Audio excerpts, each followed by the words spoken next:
ஒரு சிறிய ஊரில் நந்தினி என்ற பெண் வாழ்ந்து வந்தாள். திருமணத்திற்கு முன்பே அவள் ஒரு விஷயத்தை மனதில் வைத்திருந்தாள்.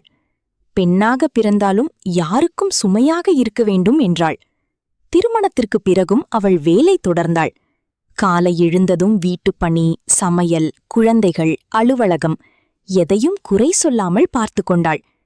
அவளின் மிகப்பெரிய அழகு என்னவென்றால், அம்மா வீட்டையும் மறக்கவில்லை, மாமியார் வீட்டையும் புறக்கணிக்கவில்லை. இரண்டு வீட்டினரிடமும் சமமான அன்பும் மரியாதையும் கொடுத்தாள். அவளுக்கு பிடித்த ஒரு சேலை வாங்க வேண்டும் என்றாலும் யாரிடமும் தயங்கி கேட்கவில்லை. தன் சம்பாத்தியத்தில் வாங்கிக் கொண்டாள். சிறு சிறு ஆசைகளை நிறைவேற்றிக் கொண்டாள். ஒவ்வொரு மாதமும் கொஞ்சம் பணம் சேமித்து தனக்காக சிறிய தங்க நகைகளும் வாங்க ஆரம்பித்தாள். அது ஆடம்பரத்திற்காக இல்லை, நாளை எதுவானாலும் நான் தைரியமாக இருக்க வேண்டும் என்பதற்காக. பலர் அவளை பார்த்து, இவ்வளவு போல்டாக எப்படி இருக்கிறாய் என்று கேட்டார்கள்.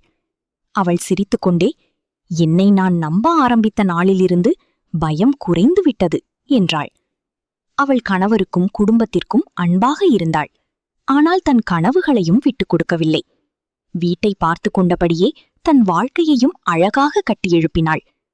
அவளை பார்த்து பல பெண்கள் அமைதியாக ஒரு விஷயத்தை நினைத்தார்கள். இப்படி ஒரு வாழ்க்கை நமக்கும் கிடைத்தால் நன்றாக இருக்கும் என்று.